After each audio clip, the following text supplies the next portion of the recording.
അപ്പൊ ഈ ഒരു കാഴ്ചപ്പാടിനെ എങ്ങനെയാണ് ഫാബി ഹാൻഡിൽ ചെയ്യാൻ പോകുന്നത്? Actions speak louder than words. ഒരു നല്ല സിവിൽ സർവന്റ് ആവുക. അതിനുശേഷം ഒരു പ്രസംഗത്തിന് കയറി 2 വാക്ക് പറഞ്ഞിട്ട് ഇറങ്ങി ഓടേണ്ട അവസ്ഥ വന്നിട്ടുണ്ട്. സിവിൽ സർവന്റായ നല്ല പവറാണ്. സിനിമയിലൊക്കെ പിന്നെ നമ്മൾ ഒരുപാട് കണ്ടിട്ടുണ്ടല്ലോ.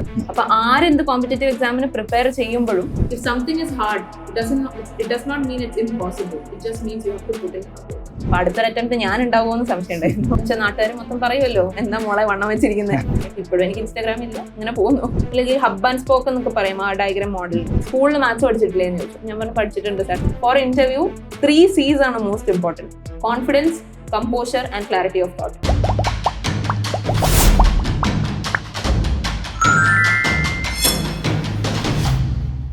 ഹലോ എവരിവൺ, ഇന്ന് നമ്മളുടെ കൂടെ ജോയിൻ ചെയ്യുന്നത് വളരെ സ്പെഷ്യൽ ആയിട്ടുള്ള ഒരു ഗസ്റ്റാണ്. ഇന്ത്യയിലെ തന്നെ ഏറ്റവും വലിയ കോമ്പറ്റീറ്റീവ് എക്സാം ആയിട്ടുള്ള UPSC എക്സാം ആദ്യത്തെ തവണ തന്നെ 71ാമത്തെ റാങ്ക്, ഓൾ ഇന്ത്യ റാങ്ക് 71 കൂടി ക്രാക്ക് ചെയ്ത കേരളത്തിലെ 7ാമത്തെ റാങ്കായി, അതായത് ടോപ്പർ ആയിട്ടുള്ള ആളാണ്. നമുക്ക് വെൽക്കം ചെയ്യാം ഫാബി റഷീദിനെ. Fabi, welcome to the show. Thank you. Fabi, ഇപ്പം ഇന്ത്യയിലെ തന്നെ ഏറ്റവും വലിയ കോമ്പറ്റീറ്റീവ് എക്സാം ആണ് ക്രാക്ക് ചെയ്തത്. അതിനാദ്യം തന്നെ ഒരു കൺഗ്രാറ്റുലേഷൻസ്. ഒരു ഐസറൈറ്റ് എന്നുള്ള രീതിയിൽ ഞങ്ങൾ എല്ലാവരും ഭയങ്കര പ്രൗഡാണ്. ഐസറിൽ നിന്നും, അതായത് ഐസർ എന്ന് പറഞ്ഞാൽ നമുക്കറിയാം ഒരു സയന്റിഫിക് സ്റ്റഡീസിനാണ് നമ്മൾ ഐസറിലേക്ക് പോകുന്നത്. അപ്പം ഫാബിക്ക് എപ്പോഴാണ് ഒരു UPSCയിലേക്ക്, അതായത് ഒരു സിവിൽ സർവന്റ് ആയി മാറണം എന്നുള്ളൊരു ആഗ്രഹമൊക്കെ ആദ്യമായിട്ട് തുടങ്ങിയത്? അത് ഞാൻ സ്കൂൾ ടൈം പഠിക്കുന്നിടം തൊട്ടുണ്ട്. എൻ്റെ ഒരു കസിൻ, എൻ്റെ ഒരു ഫാമിലി മെമ്പർ തന്നെ, പുള്ളിക്ക് സിവിൽ സർവീസ് 2008 ക്രാക്ക് ചെയ്തിരുന്നു പുള്ളി. അപ്പൊ അന്ന് എന്നോട് എല്ലാവരും പറഞ്ഞു സിവിൽ സർവന്റ് ആയാലും ഇങ്ങനെ കുറെ കാര്യങ്ങൾ ചെയ്യാം, സിവിൽ സർവന്റ് ആയ നല്ല പവറാണ്. സിനിമയിലൊക്കെ പിന്നെ നമ്മൾ ഒരുപാട് കണ്ടിട്ടുണ്ടല്ലോ, IPS ആരും AS ആരും ഒക്കെ. പക്ഷെ അന്ന് തൊട്ടാണ് എനിക്ക് ഇങ്ങനെ ഒരു ആഗ്രഹം തോന്നി തുടങ്ങിയത്. പക്ഷെ അതിനുവേണ്ടി ഫുൾ ഫ്ലെഷ്ഡ് ആയിട്ട് ഞാൻ പ്രിപ്പയർ ചെയ്തൊക്കെ തുടങ്ങിയത് ഐസർ കഴിഞ്ഞിട്ടാണ്. കാര്യം ഐസറിലാവുമ്പോൾ നമുക്ക് തന്നെ അറിയാം എത്ര സമയം ഒരാൾക്ക് കിട്ടും എന്നുള്ളത്. ഐസറിൽ ഏതെങ്കിലും രീതിയിൽ പ്രിപ്പയർ ചെയ്യുന്നുണ്ടായിരുന്നോ? ഇല്ല, ഒന്നും ചെയ്തിട്ടുണ്ടായിരുന്നില്ല. ഒരു പ്രിപ്പറേഷൻ ഉണ്ടായിരുന്നില്ല. അവിടെ ഞാൻ ജസ്റ്റ് ഇടയ്ക്ക് പത്രം വായിക്കുന്ന ഒരു ഇത് മാത്രം. അതായത് UPSCക്കൊക്കെ പോകുന്ന ആൾക്കാരുടെ ഒരു കോൺസെപ്റ്റ് ആണ്, UPSC ഒക്കെ ഫസ്റ്റ് തവണ തന്നെ ക്രാക്ക് ചെയ്യണമെന്നുണ്ടെങ്കിൽ +1 +2 സമയത്ത് സയൻസ് എടുക്കാൻ ചിലപ്പോൾ പ്രിഫർ ചെയ്യില്ല, ഹ്യൂമാനിറ്റീസ് ഒക്കെ എടുത്തു പോകുന്നുണ്ട്. പക്ഷെ ഫാബി ആണെന്നുണ്ടെങ്കിൽ സയൻസ് ആണ് ചൂസ് ചെയ്തിട്ടുള്ളത്, അല്ലേ? അപ്പൊ എന്തുകൊണ്ടാണ് UPSC പണ്ടേ ആഗ്രഹം ഉണ്ടായിട്ട് +1 +2 സയൻസ് എടുക്കാൻ ഒരു കാരണം ഉണ്ടായിരുന്നു? ആക്ച്വലി +1 +2 നമ്മൾ പഠിക്കുന്ന കാര്യത്തിന് പാഷനുള്ള സാധനം പഠിക്കുക എന്നുള്ളതാണ് എനിക്ക് അങ്ങനെയായിരുന്നു ആഗ്രഹം. കാര്യം ഹ്യൂമാനിറ്റീസ് പോലൊരു സബ്ജക്ട് ശരിയാണ്, നല്ലൊരു സബ്ജക്റ്റ് ആണ്. പക്ഷെ എന്നാലും എൻ്റെ ഇൻട്രസ്റ്റ് അവിടെ ഇല്ല എന്ന് എനിക്ക് തോന്നുന്നുണ്ടായിരുന്നു. അപ്പൊ 10th കഴിഞ്ഞപ്പോൾ മാത്സ് എനിക്ക് ഭയങ്കര ഇഷ്ടമായി. അങ്ങനെ മാത്സ് പഠിക്കണം, സയൻസ് പഠിക്കണം എന്ന് വെച്ചിട്ട് +1 +2 എടുത്തു. ഐസറിൽ ഞാൻ വന്നതും മാത്സ് പഠിക്കാൻ വേണ്ടിയായിരുന്നു. പക്ഷെ അവിടെ വന്നപ്പോൾ മാത്സ് എന്നെ കൊണ്ട് പറ്റില്ല എന്ന് ഞാൻ തിരിച്ചറിഞ്ഞ് വേറെ ആ സമയത്ത് തന്നെ ഒരു ഇൻട്രസ്റ്റ് ബയോളജി ഡെവലപ്പ് ചെയ്ത് അങ്ങനെ ബയോളജിയിലേക്ക് വന്ന ഒരാളാണ് ഞാൻ. പക്ഷെ ഇത് actually I would say it's a preconceived notion. ഒരു ആവശ്യമില്ലാത്തൊരു നോഷനാണിത്. കാര്യം 68th റാങ്ക് കിട്ടിയ കസ്തൂരി ഷാ എന്ന് പറയുന്നത് she's from humanity stream. 71st rank കിട്ടിയ ഞാൻ I am from science stream. ഞങ്ങൾ തമ്മിലുള്ള റാങ്കിന്റെ വ്യത്യാസം വളരെ കുറവാണ്. അതുപോലെ 2nd റാങ്ക് കിട്ടിയ അനിമേഷ് പ്രധാൻ NIT റൂർക്കേലയിൽ പഠിച്ച ഒരാളാണ്. He's now working in artificial intelligence and machine learning. അപ്പോൾ ഇങ്ങനത്തെ കാര്യങ്ങളൊന്നുമില്ല, ആർക്കും ക്രാക്ക് ചെയ്യാൻ പറ്റുന്ന, എഫേർട്ട് ഇട്ടാൽ ആർക്കും ക്രാക്ക് ചെയ്യാൻ പറ്റുന്ന ഒരു എക്സാം തന്നെയാണ്.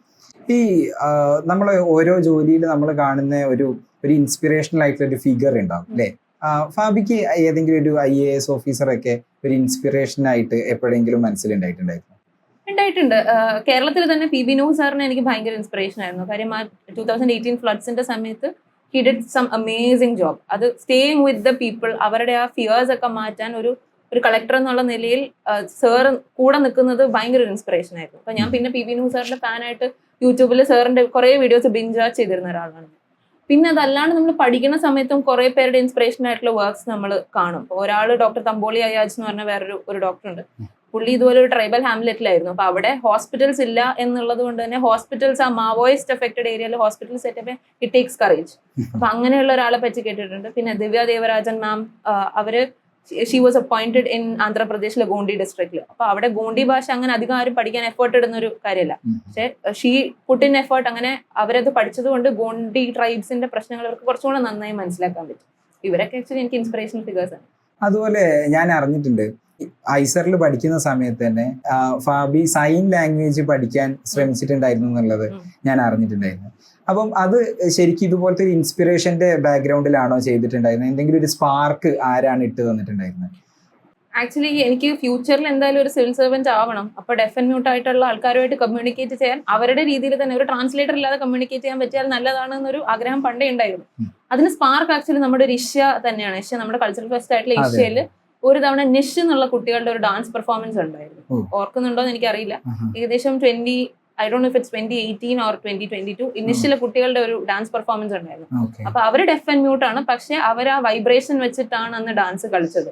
അപ്പൊ അവര് വന്ന സമയത്ത് ഒരു ടീച്ചർ ഉണ്ടായിരുന്നു. അപ്പൊ നമ്മൾ പറയുന്ന കാര്യങ്ങൾ ടീച്ചറായിട്ട് ട്രാൻസ്ലേറ്റ് ചെയ്ത് കമ്മ്യൂണിക്കേറ്റ് ചെയ്യുന്നത് കണ്ടപ്പോ ഐ തോട്ട് ഓക്കെ, ഒരു ഇടനിലക്കാരനില്ലാതെ ഡയറക്റ്റ് സംസാരിക്കാൻ പറ്റിയല്ല, നല്ലതായിരിക്കും, കുറച്ചും കൂടെ ഡെപ്തിൽ അവരോട് മനസ്സിലാക്കാൻ പറ്റും. അപ്പോൾ ഫാബി, ഈ ഒരു ചാനലിന്റെ ഓഡിയൻസ് എന്ന് പറയുന്നത് മെജോറിറ്റി ഓഡിയൻസ് +1 +2 ഒക്കെ പഠിക്കുന്ന കുട്ടികളാണ്. സ്വാഭാവികമായിട്ടും ഫാബിന്റെ ഇന്റർവ്യൂ ആകുമ്പോൾ UPSC ആസ്പിറൻസും ഈ വീഡിയോ കാണാൻ സാധ്യതയുണ്ട്. അല്ലെങ്കിൽ ഫാബി ഇപ്പം കേരളത്തിന്റെ തന്നെ ഒരു അഭിമാനം നമുക്ക് പറയാൻ പറ്റും. അപ്പോൾ ഒരു ജനറൽ ഓഡിയൻസും ഫാബിന്റെ വാക്കുകൾ കേൾക്കാനുണ്ടാവും. അപ്പൊ ഞാൻ അവർക്കും കൂടി വേണ്ടിയിട്ടുള്ള ചോദ്യങ്ങളാണ് ചോദിക്കുന്നത്. അപ്പം ഇന്ത്യയിലെ തന്നെ ഏറ്റവും കോമ്പറ്റീറ്റീവ് ആയിട്ടുള്ള എക്സാമാണ് UPSC എക്സാം. അത് ആദ്യത്തെ പ്രാവശ്യം ഫാബി ക്രാക്ക് ചെയ്തിട്ടുണ്ട്. അതിന് വേണ്ടിയിട്ട് ജനറൽ ആയിട്ടുള്ള UPSC ആസ്പിരന്റിനോട് മാത്രമുള്ള കാര്യമല്ല ചോദിക്കുന്നത്, എനി കോമ്പറ്റീറ്റീവ് എക്സാം ഫേസ് ചെയ്യുന്ന ഒരാൾക്ക് എന്ത് പ്രിപ്പറേഷൻ സ്ട്രാറ്റജിയാണ് ഫാബിക്ക് പറഞ്ഞു കൊടുക്കാനുള്ളത്? ഞാൻ ആക്ച്വലി ഒരു പ്രിപ്പറേഷൻ സ്ട്രാറ്റജി ആയിട്ട് പറയില്ല. കാര്യം എപ്പോഴും പറഞ്ഞു കേട്ടിട്ടുണ്ട്, there is no one way to crack civil service, and I think that is true for any exam for that matter. കാര്യം ഒരു 1000 ആസ്പിറൻസ് ഉണ്ടെങ്കിൽ അവർക്ക് 1000 സ്ട്രാറ്റജീസ് ആയിരിക്കും ഉണ്ടാവുന്നത്. അപ്പൊ ഞാൻ എന്റെ സ്ട്രാറ്റജി വേറൊരാൾ ചെയ്ത് നോക്കി കഴിഞ്ഞാൽ ചിലപ്പോൾ അത് വർക്ക് ചെയ്യണമെന്നില്ല. പക്ഷെ ചെയ്യാൻ പറ്റുന്ന ഒരു കാര്യമുണ്ട്, നിങ്ങളുടെ സ്ട്രെങ്ത്തും നിങ്ങളുടെ വീക്ക്നെസ്സും കൃത്യമായി മനസ്സിലാക്കി അതിനെ എങ്ങനെ വീക്ക്നെസ്സിനെ എങ്ങനെ സ്ട്രെങ്ത് ആയി കൺവേർട്ട് ചെയ്യാം എന്ന് നോക്കുക. അപ്പൊ എന്റെ കാര്യത്തിൽ എനിക്കൊരു സ്ട്രെങ്ത് ആയിട്ട് ഞാൻ പണ്ട് തൊട്ടേ എനിക്ക് തോന്നിയിരുന്ന ഒരു കാര്യം, എനിക്ക് ഫോൺ നമ്പേഴ്സ് ഓർത്ത് നിൽക്കും എന്നുള്ളതാണ്. അപ്പൊ പണ്ട് തൊട്ടേ ഞാൻ ഫോൺ നമ്പർ സേവ് ചെയ്ത് വിളിക്കുന്നതിന് വരെ നമ്പർ ടൈപ്പ് ചെയ്ത് വിളിക്കുന്ന ഒരാളാണ്. അപ്പൊ എനിക്ക് തോന്നി സ്റ്റാറ്റിസ്റ്റിക്സ്, നമ്മൾ ആൻസർ റൈറ്റിംഗിലൊക്കെ കുറച്ച് സ്റ്റാറ്റിസ്റ്റിക്സ് കൊണ്ടുവരേണ്ടപ്പോൾ അതൊക്കെ എനിക്ക് കുറച്ച് ചിലപ്പോൾ ഓർത്തിരിക്കുന്നു തോന്നി. ഞാൻ ആൻസർ റൈറ്റിംഗിലൊക്കെ അത് കൊണ്ടുവരാൻ ശ്രമിച്ചു. അപ്പൊ അത് ചിലപ്പോൾ എനിക്കൊരു മാർക്ക് എക്സ്ട്രാ തന്നതായിരിക്കും. പിന്നെ എനിക്കൊരു വീക്ക്നെസ് ആയിട്ട് തോന്നിയത്, ഞാൻ വെറുതെ വായിച്ചു വിട്ടാൽ എനിക്ക് ഓർത്തിരിക്കില്ല. അപ്പൊ ഞാൻ ഐസറിൽ പഠിക്കുന്ന സമയത്ത് ഞാൻ എഴുതി പഠിച്ചുകൊണ്ടിരുന്ന ഒരാളാണ്. അപ്പൊ അവിടെ നമ്മുടെ ബയോളജി പോലെയുള്ള സബ്ജക്ട് ആണെങ്കിലും അതെല്ലാം ഞാൻ എഴുതി പഠിക്കുന്ന ഒരാളാണ്. അപ്പോൾ എനിക്കറിയാം വായിച്ച് മാത്രം നോക്കിക്കഴിഞ്ഞാൽ അത് പറ്റില്ല. അപ്പൊ that is A weakness, and എഴുതിയാൽ എനിക്ക് ഓർമ്മ നിൽക്കും. That is my strength. അപ്പൊ ഇതിനെ ഞാൻ എന്റെ വീക്ക്നെസ്സിനെ എന്റെ സ്ട്രെങ്ത് ആയി കൺവേർട്ട് ചെയ്തൊരു സ്ട്രാറ്റജി ഉണ്ടാക്കുക എന്നുള്ളതാണ് ചെയ്തത്. അപ്പൊ ആരെന്ത് കോമ്പറ്റേറ്റീവ് എക്സാമിന് പ്രിപ്പയർ ചെയ്യുമ്പോഴും ഈ ഒരു കാര്യം മനസ്സിലാക്കുക, നമ്മുടെ സ്ട്രെങ്ത്തും നമ്മുടെ വീക്ക്നെസ്സും വേറെ ആർക്കും മനസ്സിലാക്കാൻ പറ്റില്ല. സ്വയം മനസ്സിലാക്കുന്നത് പോലെ വേറെ ആർക്കും പറ്റില്ല. അപ്പൊ അതുപോലെ മനസ്സിലാക്കിയ ഒരു സ്ട്രാറ്റജി ഡിവൈസ് ചെയ്യുക എന്നുള്ളതാണ്. പിന്നെ ഒരു കാര്യം കൂടെ ഉണ്ട്, എന്ത് കാര്യത്തിനാണെങ്കിലും ഹാർഡ് വർക്ക് ഇസ് ഇമ്പോർട്ടൻറ്റ്. എത്ര ഹാർഡ് വർക്ക് ചെയ്താൽ മാത്രമേ പല കാര്യങ്ങളും ചെയ്യാൻ പറ്റൂ. ഞാൻ recent വായിച്ചൊരു കോട്ടാണ്, if something is hard, it does not mean it's impossible. It just means you have to put in hard work. It's very inspirational. UPSC exam എന്ന് പറയുന്നത്, ഇപ്പം ഞാൻ റീസെന്റ് ആയിട്ടൊരു സിനിമ കണ്ടിട്ടുണ്ടായിരുന്നു, 12th ഫെയിൽ. അതിൽ പറയുന്നത് UPSC എക്സാം എന്ന് പറയുന്നത് പാമ്പും കോണിയും പോലെയുള്ള ഒരു ഗെയിമാണ്. അപ്പം അതായത് ഒരുപാട് റെസിലിയൻസും കോൺസ്റ്റന്റ് ആയിട്ട് മോട്ടിവേഷനും നമുക്ക് ഉണ്ടെങ്കിൽ മാത്രമേ ഫോർ എ ലോങ്ങർ പീരീഡ് നമുക്ക് അതിന്റെ പിന്നിൽ ഓടാൻ പറ്റുള്ളൂ. ഫാബി ഈവൻ ദോ ഫസ്റ്റ് തവണ അത് ക്രാക്ക് ചെയ്തെങ്കിലും ഏകദേശം 1.5 വർഷത്തെ പ്രിപ്പറേഷൻ എടുത്തിട്ടുണ്ട്. ഒരു കോൺസ്റ്റന്റ് മോട്ടിവേഷൻ ഇങ്ങനെ നിലനിർത്താൻ, ആ റെസിലിയൻസിന് പിന്നിൽ എന്തെങ്കിലും ഫാബി ഒരു എക്സ്ട്രാ എഫേർട്ട് എടുത്ത് നിലനിർത്തിയതാണോ? പ്രിപ്പറേഷന്റെ സമയത്ത് എപ്പോഴെങ്കിലും ഫാബിക്ക് ഇത് എന്നെ കൊണ്ട് പറ്റുന്ന കാര്യമല്ല, എപ്പോഴെങ്കിലും ഗിവിംഗ് അപ്പ് തോട്ട്സ് ഉണ്ടായിട്ടുണ്ടോ? നന്നായിട്ടുണ്ടായിട്ടുണ്ട്. കാര്യം ഇത് പാമ്പുകോണി ആണെന്നുള്ളത് നമ്മൾ ആദ്യം ഈ എക്സാമിന് കയറുന്ന സമയത്ത് തന്നെ എല്ലാ ആസ്പിറൻസിനും അറിയാം. ഇന്റർവ്യൂ സ്റ്റേജിൽ എത്തിയാൽ പോലും നമ്മൾ തിരിച്ച് 0-ൽ വന്നെത്താൻ ചാൻസ് ഉണ്ട്. അപ്പൊ എല്ലാ ആസ്പിറൻസിനും അറിയുന്ന കാര്യമാണ്. അപ്പൊ ആ ഒരു ടെൻഷൻ എനിക്കും ഉണ്ടായിരുന്നു. പിന്നെ എനിക്ക് വേറൊരു ആഗ്രഹം ഉണ്ടായിരുന്നു, എനിക്ക് ഫസ്റ്റ് അറ്റംപ്റ്റിൽ ക്രാക്ക് ചെയ്യണം എന്നായിരുന്നു. കാര്യം ഞാൻ പണ്ട് തൊട്ടേ കുറച്ച് ആങ്സൈറ്റിയുടെ ഒരാളാണ്. എനിക്ക് ചെറിയ കാര്യങ്ങൾക്ക് അത്യാവശ്യം നല്ല ആങ്സൈറ്റി വരുന്നു. അപ്പൊ ഇതുപോലൊരു ഭയങ്കര ടഫ് ആയിട്ടുള്ള ഒരു എക്സാം കൂടുതൽ അറ്റംപ്റ്റ്സ് എടുത്തു കഴിഞ്ഞാൽ കൂടുതൽ ആങ്സൈറ്റി വരും. അപ്പൊ അടുത്തൊരു അറ്റംപ്റ്റ് ഞാൻ ഉണ്ടാവുമെന്ന് സംശയം ഉണ്ടായിരുന്നു.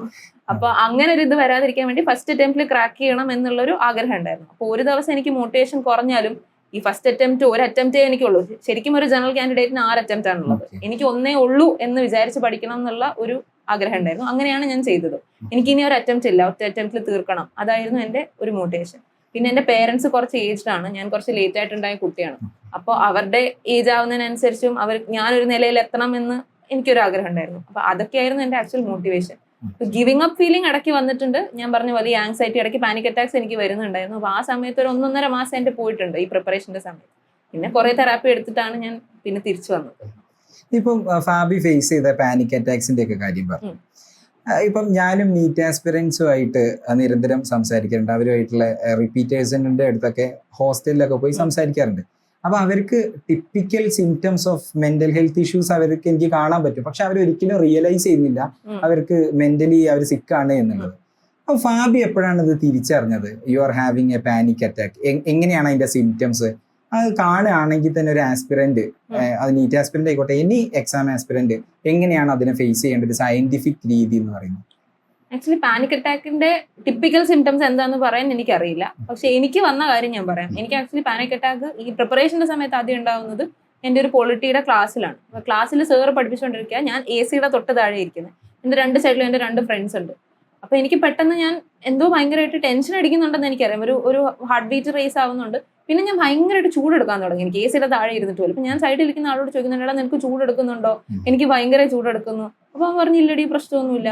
അപ്പൊ എനിക്ക് മനസ്സിലായി എന്തോ പ്രശ്നമുണ്ട്, എനിക്ക് ഇത് ചെയ്യാൻ പറ്റണില്ല. അങ്ങനെയാണ് ഞാൻ സാറിന്റെ അടുത്ത് ഇടയ്ക്ക് ക്ലാസ് നിർത്തിയിട്ട് ഞാൻ സാർ എനിക്ക് വയ്യ എന്ന് പറഞ്ഞിട്ട് ഞാൻ പോവാ, തിരിച്ച് വീട്ടിലേക്ക് വരിക ചെയ്തത്. പിന്നെ എനിക്ക് ആക്ച്വലി ഈ 1.5 മാസം പോയതെന്ന് പറഞ്ഞാൽ ഞാൻ പലപ്പോഴും അമ്മയടുത്ത് പറഞ്ഞിട്ടുണ്ട്, എനിക്ക് വായിക്കുന്നൊന്നും കോംപ്രഹെൻഡ് ചെയ്യാൻ പറ്റുന്നില്ല എന്ന് തോന്നുന്നു. എനിക്ക് എപ്പോഴും കിടന്ന് ഉറങ്ങിയാൽ മതി എന്ന് തോന്നുന്നു. അപ്പൊ നമ്മൾ യൂഷ്വലി ഭയങ്കര എക്സൈറ്റ്മെന്റോട് കൂടി ചെയ്തിരുന്ന കാര്യങ്ങൾ ചെയ്യാൻ പറ്റാതെ വരിക, അല്ലെങ്കിൽ സ്ലീപ്പ് ഭയങ്കരമായിട്ട് കൂടുക. പിന്നെ നമുക്ക് ഒന്നെങ്കിൽ ഓവർ ഈറ്റിംഗ് അല്ലെങ്കിൽ അണ്ടർ ഈറ്റിംഗ്, ഇങ്ങനെയുള്ള കാര്യങ്ങളൊക്കെ ഒരു സിംറ്റംസ് ആയിട്ട് പറയണം. അപ്പൊ ഇതൊക്കെ ആയിരുന്നു എനിക്ക് വന്നിട്ടുള്ള കുറച്ച് കാര്യങ്ങൾ. എനിക്ക് ഓവർ ഈറ്റിംഗ്, സ്ട്രെസ് ഈറ്റിംഗ് നന്നായി ഉണ്ടായിരുന്നു. സ്ലീപ്പ് ഭയങ്കരമായിട്ട് കൂടി, ബാക്കിയുള്ള ഒരു പുറത്ത് പോകാനൊക്കെ ഉള്ള ഒരു ഇൻട്രസ്റ്റ് കുറഞ്ഞിരുന്നു ആ സമയത്ത്. അങ്ങനെയാണ് എനിക്ക് തിരിച്ചറിഞ്ഞത്. അപ്പൊ ഈ സിംറ്റംസ് ഒരു കുട്ടിക്ക് കണ്ടു തുടങ്ങുകയാണെന്നുണ്ടെങ്കിൽ, അപ്പൊ പലപ്പോഴും ഞാൻ കുട്ടികളോട് സംസാരിക്കുന്ന സമയത്ത് അവർക്കിത് മനസ്സിലാക്കാൻ പറ്റുന്നില്ല സിംറ്റംസ് വെച്ചിട്ട്. ഇനി ഉണ്ടെങ്കിൽ തന്നെ അവര് ജസ്റ്റ് ഒന്ന് വീട്ടിലേക്ക് പോവുക, ജസ്റ്റ് ഒന്ന് റിലാക്സ് ചെയ്താൽ ഇത് തീരും എന്നൊക്കെയാണ് വിചാരിച്ചിരിക്കുന്നത്. ഒരു മെന്റൽ ഹെൽത്തിന്റെ അവയർനെസ് നമ്മളുടെ സൊസൈറ്റിയിൽ ഭയങ്കര കുറവാണ്. അപ്പോൾ പ്രത്യേകിച്ച് നമ്മളുടെ ഒരു പ്രൊഡക്റ്റീവ് ആയിട്ടുള്ള സമയം കൂടിയാണ് പോകുന്നതെന്നാണ് ഞാൻ മനസ്സിലാക്കുന്നത്. ഭയങ്കരമായിട്ട് നമ്മുടെ പ്രൊഡക്ടിവിറ്റിനെ അത് കുറയ്ക്കും. അപ്പൊ അങ്ങനെ ഒരു കുട്ടി ഒരു കോമ്പറ്റീറ്റീവ് എക്സാം ക്രാക്ക് ചെയ്യണം എന്ന് വിചാരിക്കുന്ന ഒരു ആസ്പിറന്റ് ഇങ്ങനെ ഒരു മെന്റൽ ഹെൽത്ത് ഇഷ്യൂസ് എന്തെങ്കിലും ഉണ്ടാവുകയാണെങ്കിൽ ചെയ്യേണ്ട സ്റ്റെപ്പുകൾ എന്തൊക്കെയാണ്? ഫസ്റ്റ്, ഒരു സപ്പോർട്ട് സിസ്റ്റം ആയിട്ട് നിൽക്കുന്ന ഒരാളോട് സംസാരിക്കാം. ഇപ്പോൾ അത് എനിക്ക് പേരൻസ്, എൻ്റെ ഫാമിലി ആയിരുന്നു. ചിലർക്ക് അത് ഫ്രണ്ട്സ് ആവാം, ചിലർക്ക് അത് ടീച്ചേഴ്സ് ആവാം. അപ്പൊ എനിക്ക് ആക്ച്വലി എൻ്റെ ഫാമിലി തന്നെ ഡോക്ടേഴ്സ് ഉണ്ടായിരുന്നു. അച്ഛനും അമ്മയും ഡോക്ടർമാരാണ്, വേറെ ഫാമിലിയിൽ കുറെ ഡോക്ടർമാരുണ്ട്. അപ്പൊ എനിക്ക് കൺസൾട്ട് ചെയ്യാൻ ഒരുപാട് ആൾക്കാരുണ്ടായിരുന്നു. അപ്പൊ ഞാൻ എൻ്റെ സപ്പോർട്ട് സിസ്റ്റമായി കൺസിഡർ ചെയ്തത് എൻ്റെ ഫാമിലിയാണ്. അതല്ലാണ്ട് എൻ്റെ ഫ്രണ്ട്സിനും ഈ ഇഷ്യൂസ് ഒക്കെ നന്നായി അറിയാമായിരുന്നു. അപ്പൊ നമ്മളുടെ സപ്പോർട്ട് സിസ്റ്റമായി നിൽക്കുന്ന ഒരാളോട് സംസാരിക്കുക, അതാണ് പ്രൈമറി ആയിട്ട് ചെയ്യേണ്ടത്. അല്ലെങ്കിൽ നമ്മൾ ഒറ്റയ്ക്കായി പോകാന്നുള്ളൊരു ഫീലിംഗ് ആണ് ഇതിനകത്ത് ഏറ്റവും വേഴ്സ്റ്റ് ആയിട്ടുള്ള ഒരു ഫീലിംഗ് എന്ന് പറയുന്നത്. അപ്പോൾ ഒരു സപ്പോർട്ട് സിസ്റ്റം ഉണ്ട് എന്നറിയുകയാണെങ്കിൽ, എന്നിട്ട് അടുത്ത സ്റ്റെപ്പായിട്ട് വേണമെങ്കിൽ നമുക്ക് കൺട്രോൾ ചെയ്യാൻ പറ്റുന്നില്ല, നമ്മുടെ പ്രൊഡക്ടിവിറ്റി ഭയങ്കര കുറയുകയാണെന്ന് തോന്നുകയാണെങ്കിൽ ഒരു മെന്റൽ ഹെൽത്ത് തെറാപ്പി എടുക്കുന്നതിന് ഒരു പ്രശ്നമില്ല. ഞാൻ വേറൊരു ഇന്റർവ്യൂവിൽ പറഞ്ഞല്ലോ, നമുക്ക് ഫിസിക്കൽ ഹെൽത്ത് ഇഷ്യൂ വരുമ്പോൾ ഒരു ഡോക്ടറെ കാണുന്ന പോലെയാണ് ഒരു മെന്റൽ ഹെൽത്ത് ഇഷ്യൂ വരുമ്പോൾ നമ്മളൊരു ഡോക്ടർ. ഈ മെന്റൽ ഹെൽത്തിനൊക്കെ അറൗണ്ട് ആയിട്ട് ഒരുപാട് സ്റ്റിഗ്മയും റോങ് നോഷൻസ് ഉണ്ട് എന്നുള്ളതാണ് ഒരു പ്രശ്നം എന്ന് പറയുന്നത്. അപ്പൊ ഫബി, UPSC പോലെയുള്ള ഒരു എക്സാം എന്ന് പറയുന്നത് നമുക്ക് ഒരുപാട് പഠിക്കാനുണ്ട് അല്ലേ? അത്രയും വലിയ സിലബസ് നമുക്ക് കവർ ചെയ്യാനുണ്ട്. അപ്പം കുറെ സമയം നമ്മൾ പ്രിപ്പറേഷനിലേക്ക് കൊടുക്കും വേണം. അതേ സമയത്ത് തന്നെ നമുക്ക് സെൽഫ് കെയർ നമ്മൾ നടത്തും വേണം. Self care in the sense നല്ല ഭക്ഷണം കഴിക്കണം, സ്ലീപ്പ് കറക്റ്റ് ആയിട്ട് വേണം. അപ്പൊ ഇതിന്റെ ഒരു ബാലൻസ് എങ്ങനെയാണ് നമ്മൾ കണ്ടുപിടിക്കുന്നത്? പ്രിപ്പറേഷൻ കോംപ്രമൈസ് ചെയ്തിട്ട് സെൽഫ് കെയർ മാത്രമായാൽ നമുക്ക് ക്രാക്ക് ചെയ്യാൻ പറ്റില്ല. ഒരു പരിധിന്റെ അപ്പുറം സെൽഫ് കെയർ ഒരു കോംപ്രമൈസ് ചെയ്തുകൊണ്ട് പ്രിപ്പറേഷനും പറ്റില്ല. അപ്പൊ അതിന്റെ ഒരു ഫൈൻ ബാലൻസ് എങ്ങനെയാണ് ഒരു ആസ്പിറന്റ് കണ്ടുപിടിക്കേണ്ടത്? ഞാൻ ആക്ച്വലി ഒരു തീരെ ബാലൻസ് ഇല്ലാത്ത ഒരാളായിരുന്നു. ഞാൻ ആദ്യം ഉറക്കം, സ്ലീപ്പ് ഭയങ്കര കോംപ്രമൈസ് ചെയ്യാൻ ശ്രമിച്ചു. 4 hours 5 hours അത്രയും മതി എന്ന് വിചാരിച്ചു. മേ ബി ഈ സ്ലീപ്പ് ഡിപ്രിവേഷനും എൻ്റെ ആങ്സൈറ്റി കൂട്ടാൻ ഒരു വലിയ ഫാക്ടറായിട്ട് ഉണ്ടാവാം. പിന്നെ ഞാൻ പറഞ്ഞ പോലെ എനിക്ക് സ്ട്രെസ് ഈറ്റിംഗ് നന്നായിട്ടുണ്ടായിരുന്നു. അപ്പൊ അങ്ങനെ എൻ്റെ വെയിറ്റ് നന്നായി കൂടി. അപ്പൊ ഞാൻ ആക്ച്വലി 10-12 hours a day പഠിക്കണം എന്നുള്ളത് കൊണ്ട് അത് ഫുൾ കുത്തിയിരുന്ന് പഠിപ്പായിരുന്നു. അണ്ടിൽ മെയിൻസ് വരെ ഞാൻ അങ്ങനെയായിരുന്നു. പിന്നെ എനിക്ക് മനസ്സിലായി എൻ്റെ വെയിറ്റ് ഭയങ്കരമായിട്ട് കൂടി. അപ്പൊ അത് തീരെ ശരിയാവില്ല എന്ന് മനസ്സിലായതിനു ശേഷമാണ് ഞാൻ മെയിൻസിന് ശേഷം ഞാൻ എക്സസൈസ് ചെയ്യാൻ തുടങ്ങി. അത് ഒരു 5 kilometer ഒരു ദിവസം, ഞാൻ അച്ഛനും കൂടെയാണ് നടക്കാൻ പോകുന്നത്. ഞങ്ങൾ രണ്ടുപേരും 5 kilometer നടന്ന് തിരിച്ചു വരും. ഇത് ഒരു റുട്ടീൻ ആക്കിയിരുന്നു ആ സമയത്ത്. അപ്പൊ അതിനുശേഷം എനിക്ക് കുറച്ച് വെയിറ്റ്, എന്റെ നന്നായി കൂടിയ വെയിറ്റ് അത്രയും കുറച്ച് കൊണ്ടുവരാൻ പറ്റി. സ്വന്തമായിട്ട് ചെയ്തതാണോ, എന്തെങ്കിലും പ്രൊഫഷണൽ ഹെൽപ്പ് ഒരാൾ പറഞ്ഞതിന് ശേഷം ഇങ്ങനെ എക്സസൈസ് സ്റ്റാർട്ട് ചെയ്തതാണോ? അല്ല, അത് ആക്ച്വലി എനിക്ക് തന്നെ, നാട്ടുകാർ മൊത്തം പറയുമല്ലോ എന്താ മോളെ വണ്ണം വെച്ചിരിക്കുന്നത്. അപ്പൊ നമുക്ക് തന്നെ ഒരു തോന്നൽ വരും ഇത് കുറയ്ക്കണം എന്നുള്ളത്. അങ്ങനെ ഒരു ഇതിൽ കുറച്ചതാണ്. പിന്നെ സിവിൽ സർവീസിന് ഒരു മേജർ കാര്യം BMI അവർ ചെക്ക് ചെയ്യും. മെഡിക്കൽ ടെസ്റ്റ് ഉണ്ട് സിവിൽ സർവീസിന്. ആഫ്റ്റർ ഇന്റർവ്യൂ നമ്മളൊരു മെഡിക്കൽ ടെസ്റ്റ് ചെയ്യണം. അപ്പൊ അതിൽ BMI ഒരു വലിയ ഫാക്ടറാണ്. ബോഡി മാസ് ഇൻഡെക്സ് അത്യാവശ്യം നോർമൽ ആയിരിക്കും. അപ്പൊ അതിന് താഴെ നിന്നാൽ മാത്രമേ നമുക്ക് ഫിറ്റ്നസ് കിട്ടുള്ളൂ. അല്ലെങ്കിൽ പിന്നെയും ഒരു 6 മാസം കഴിഞ്ഞ് പിന്നെയും റീടെസ്റ്റ് ചെയ്യേണ്ടി വരും. ഇതെല്ലാം കാരണമാണ് എക്സസൈസ് ചെയ്യണം, ഒരു ബാലൻസ് കൊണ്ടുവരണം എന്ന് വിചാരിച്ചത്. അപ്പോൾ ഞാൻ പറയണമെന്ന് വെച്ചാൽ എന്റെ പ്രിപ്പറേഷൻ ഞാൻ ഇൻ ഹൈൻസൈറ്റ് നോക്കുമ്പോൾ ഞാൻ ചെയ്തിട്ടുള്ള ഏറ്റവും വലിയ മിസ്റ്റേക്സിൽ ഒരെണ്ണമാണ് എന്റെ ഈ പ്രിപ്പറേഷൻ സ്റ്റൈൽ എന്ന് പറയുന്നത്. അപ്പോൾ ശരിക്കും നിങ്ങൾ ഈ സെൽഫ് കെയറിനുള്ളൊരു ടൈം നിങ്ങൾ തന്നെ കണ്ടുപിടിക്കണം. ഇപ്പൊ ഞാൻ അവസാനമായപ്പോൾ ഇപ്പൊ ഞാൻ ചിന്തിക്കുമ്പോൾ മനസ്സിലാവുന്നുണ്ട് 12 hours ഞാൻ പഠിച്ചാലും 6 hours ഞാൻ ഉറങ്ങിയാലും പിന്നെ എനിക്ക് 6 മണിക്കൂറുണ്ട് വേറെ എന്തെങ്കിലും ചെയ്യാൻ. അപ്പൊ ആ 6 മണിക്കൂർ അല്ലെങ്കിൽ ഇനി ബാക്കിയുള്ള നിങ്ങൾക്ക് എത്ര 8 മണിക്കൂറുള്ളതെന്ന് വെച്ചാൽ അത് എഫക്റ്റീവ് ആയിട്ട് യൂട്ടിലൈസ് ചെയ്യാം. നമുക്ക് എന്തായാലും 6 മണിക്കൂർ കളിച്ച് കളയാനില്ല, ഫോൺ നോക്കി കളയണ്ട. അതിലൊരു 1 മണിക്കൂർ പോവുക എന്നുള്ളത് മാത്രമേ ഉള്ളൂ. ഒരു എക്സസൈസിന് 1 hour per day അത്രയും മതി. അപ്പൊ നമ്മളൊരു ടൈം ടേബിൾ ഇടുക, ഒരു ടൈം ടേബിൾ ഉണ്ടാക്കി ഒരു ഇത്ര മണിക്കൂറാണ് എനിക്ക് പഠിക്കേണ്ടത്, ഇത്ര മണിക്കൂറാണ് എനിക്ക് ഉറങ്ങേണ്ടത്, പിന്നെ എത്ര വരും, അതിലൊരു ചെറിയ പോർഷൻ എക്സസൈസിനോ കളിക്കാൻ പോകാനോ എന്തെങ്കിലും ചെയ്യാം. എന്റെ കൂടെ തന്നെ ഫോർച്യൂണിൽ പഠിച്ചൊരു കുട്ടി, അവൾ ഈ പ്രിപ്പറേഷൻ ഇടയ്ക്കാണ് ഒരു പുതിയ ഹോബി സ്വിമ്മിങ് എടുത്തത്. അങ്ങനെ അവള് സ്വിമ്മിങ് ഒക്കെ ചെയ്യുന്നുണ്ട്. She also crack the exam. അപ്പൊ അവള് ഇങ്ങനെ ഒരു ഹോബി എടുത്തു. ഞാൻ അത് മിസ് ചെയ്തു എന്നുള്ളത് എന്റെ ഭാഗത്തെ തെറ്റ് തന്നെയാണ് ആക്ച്വലി. അതായത് പഠിക്കേണ്ട സമയത്ത് അടിപൊളിയായിട്ട് പഠിക്കുക, ആ സമയത്ത് വേറെ ഒന്നും ചെയ്യാതെ 100% പ്രൊഡക്റ്റീവ് ആവുക, ആൻഡ് അതർ സമയത്ത് ലെഷർ ആയിട്ടുള്ള കാര്യങ്ങൾ ചെയ്യാൻ സാധിക്കും അല്ലെ. ഞാൻ ഈ നീറ്റ് ആസ്പിറൻസിനോടൊക്കെ സംസാരിക്കുന്ന സമയത്ത് അവരുടെ ഏറ്റവും വലിയൊരു പ്രശ്നമാണ് സോഷ്യൽ മീഡിയ ഡിസ്ട്രാക്ഷൻസ്. ഇപ്പം ഫാബി ഇപ്പൊ പറഞ്ഞു 10 to 12 hours, അറ്റ്ലീസ്റ്റ് 10 hours എങ്കിലും എന്തായാലും ഒരു ദിവസം പഠിക്കുന്നുണ്ട് എന്നുള്ളത് ഫാബി ഉറപ്പിച്ചിരുന്നു. ഈ സോഷ്യൽ മീഡിയയിൽ നിന്നൊക്കെ കംപ്ലീറ്റ് മാറിയിട്ടുണ്ടായിരുന്നോ, അതൊന്നൊക്കെ ഡിറ്റാച്ച് ചെയ്തിട്ടുണ്ടായിരുന്നോ, അതോ പാരലലി സോഷ്യൽ മീഡിയയും ഒക്കെ ഉപയോഗിച്ചിട്ടുണ്ടായിരുന്നോ? ഇല്ല, സോഷ്യൽ മീഡിയ ആക്ച്വലി എനിക്കില്ലായിരുന്നു.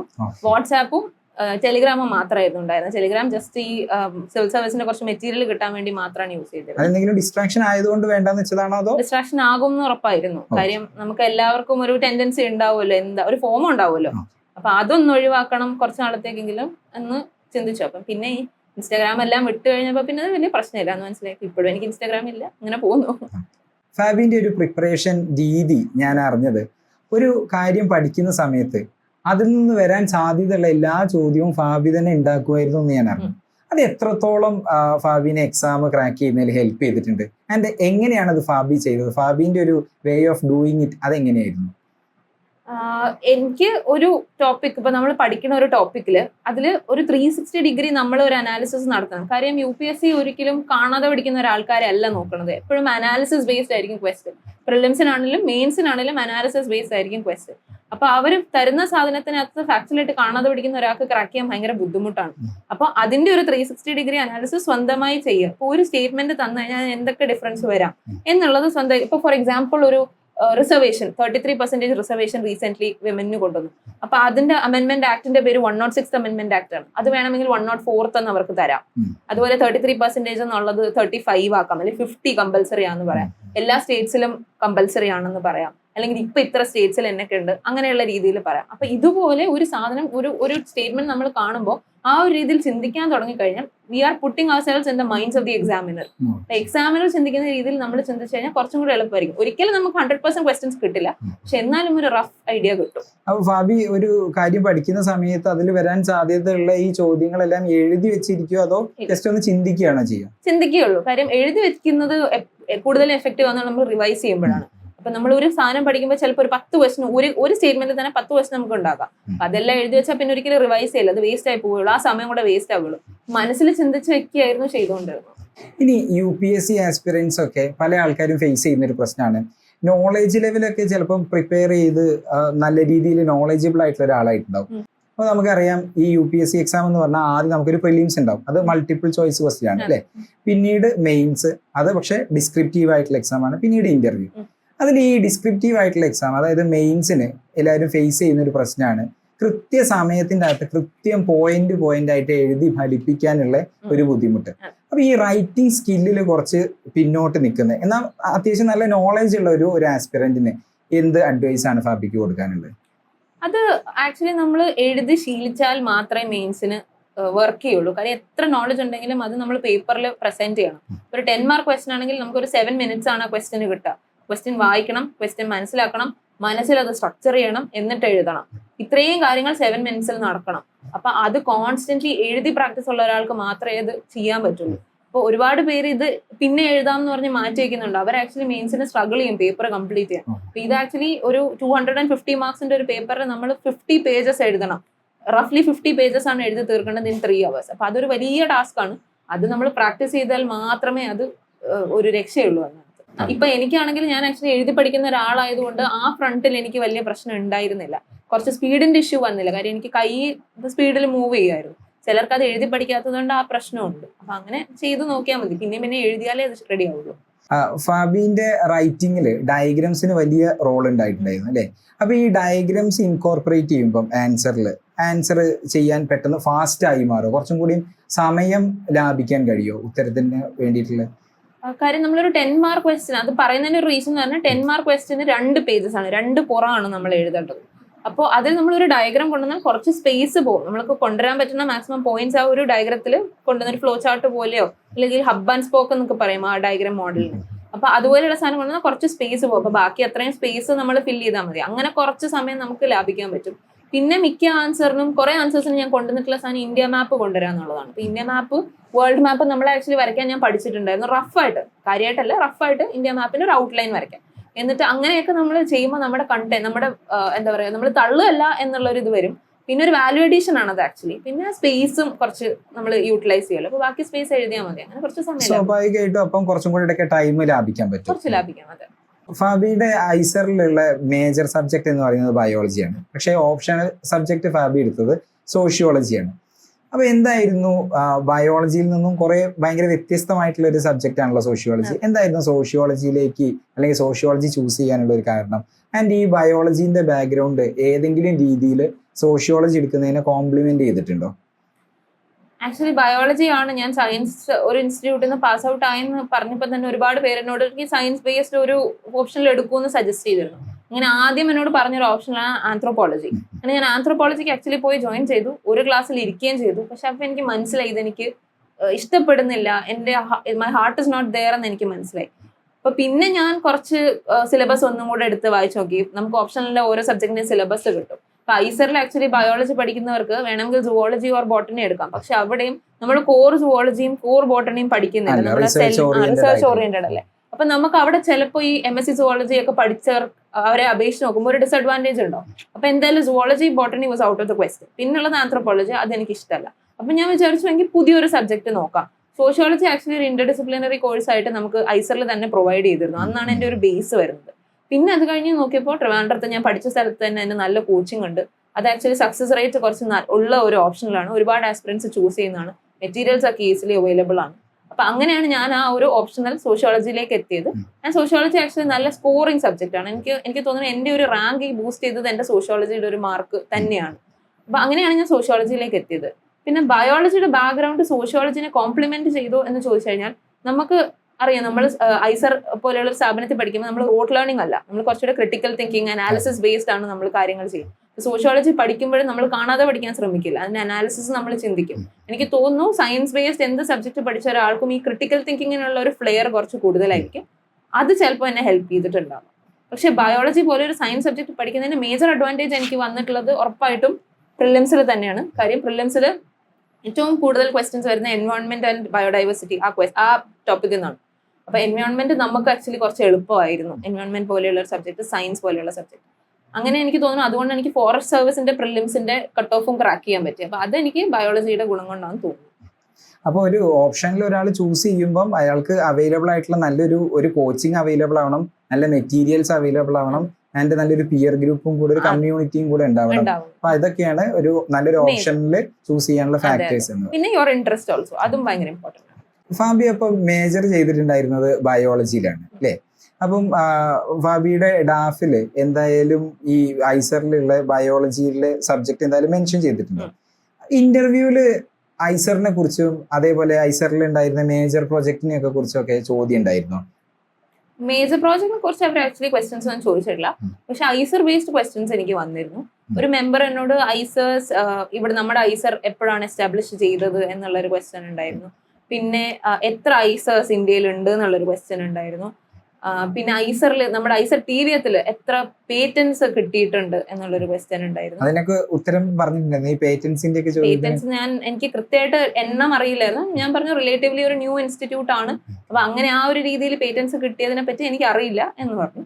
പിന്നെ എന്നോട് ചോദിച്ചു ഇത്രയും ന്യൂ ആയിട്ടുള്ള ഒരു ഇൻസ്റ്റിറ്റ്യൂട്ടിൽ ക്വാളിറ്റി ഓഫ് റിസർച്ച് എൻഷുർ ചെയ്യാൻ അവർ എന്താണ് ചെയ്യുന്നത് എന്നുള്ളൊരു ക്വസ്റ്റ്യൻ ചോദിച്ചിരുന്നു.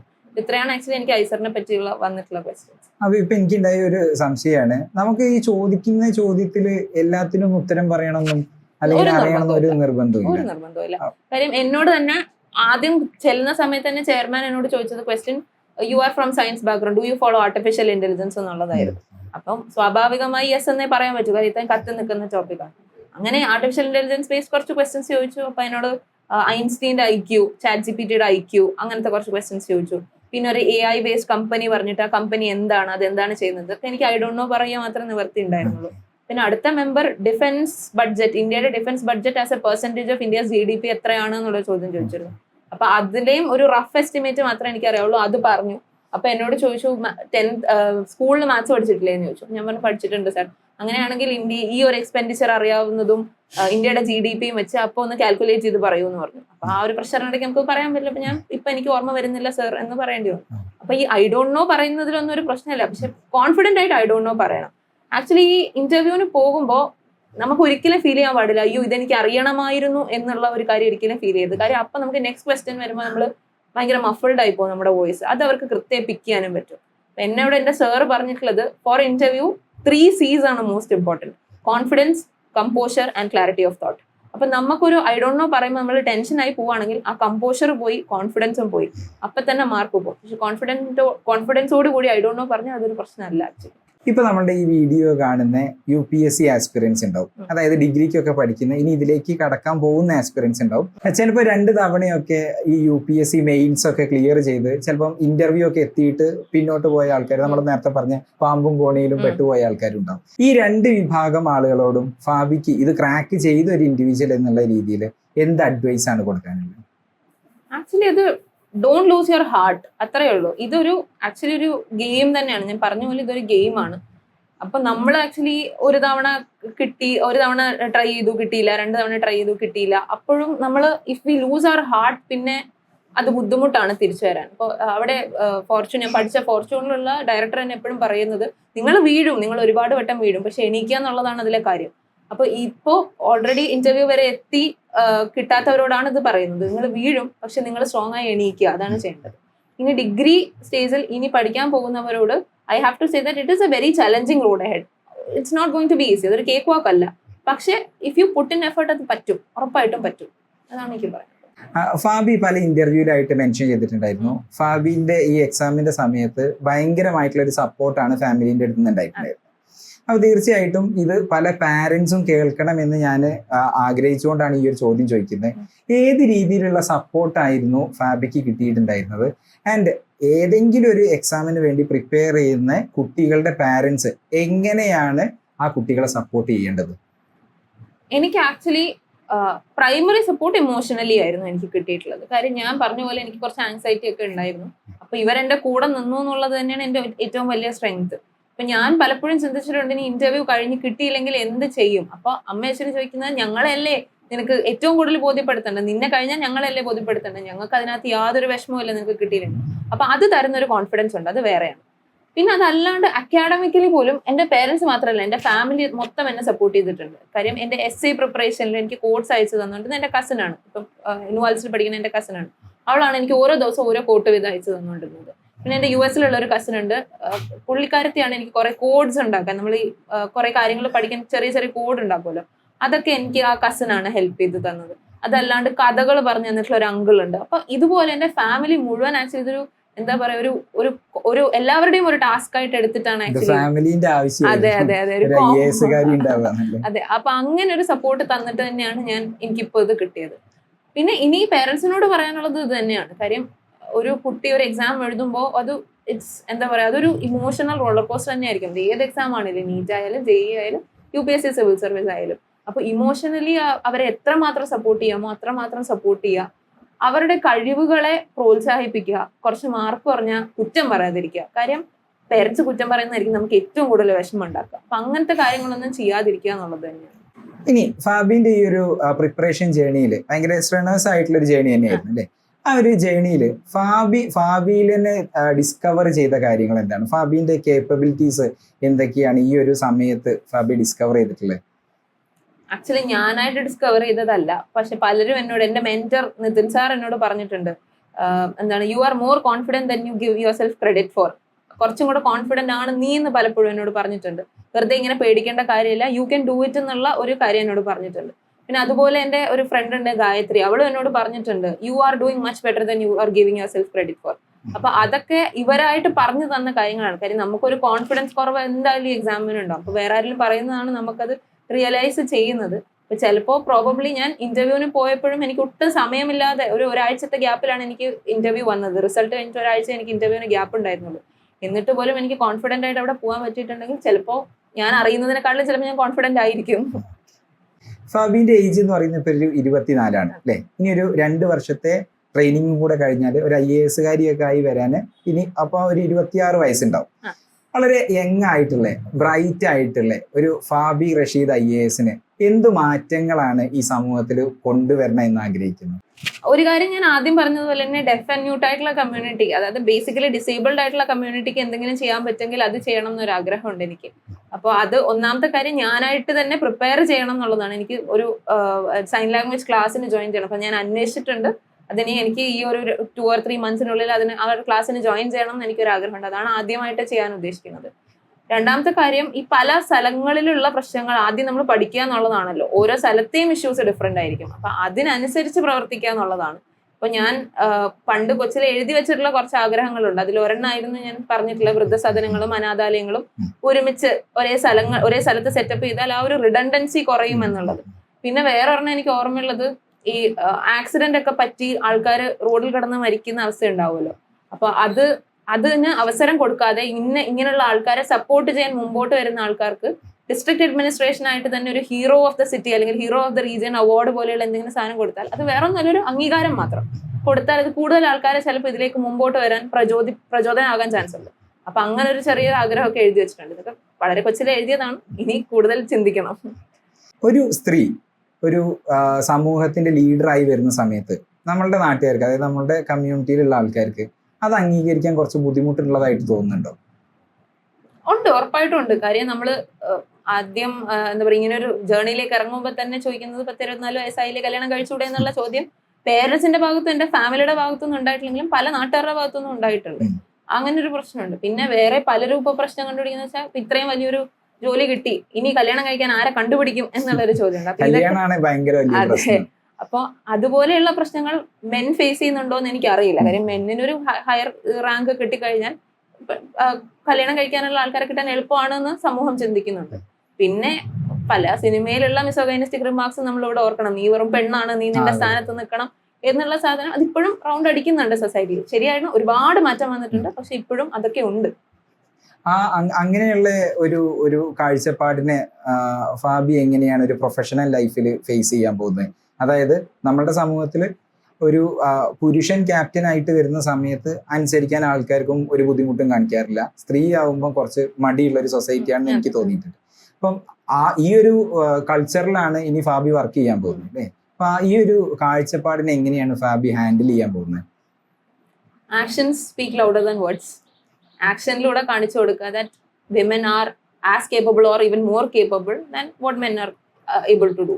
അപ്പൊ ആക്ഷൻ കൊണ്ട് കാണിക്കുക. അപ്പൊ നമുക്ക് ഇവിടെ തന്നെ ഒരുപാട് എക്സാമ്പിൾസ് ഇല്ലേ. ദിവ്യ അയ്യർ മാം ഉണ്ട്, ഷീസ് എൻ അസ്റ്റോണ്ടിങ് പേഴ്സൺ. അപ്പൊ അതൊരു എക്സാമ്പിൾ ആണ്. പിന്നെ ഞാൻ നേരത്തെ പറഞ്ഞ ദിവ്യ ദേവരാജൻ മാം, ഇവരൊക്കെ ആക്ച്വലി ലീഡേഴ്സ് ആണ്, ശരിക്കും ലീഡേഴ്സ് തന്നെയാണ്. അപ്പൊ ഇതുപോലെയുള്ള വിമൻ ഫ്രണ്ടിലേക്ക് വരുന്നു, അവരുടെ ആക്ഷൻസിലൂടെ അവർ കാണിക്കുന്നു.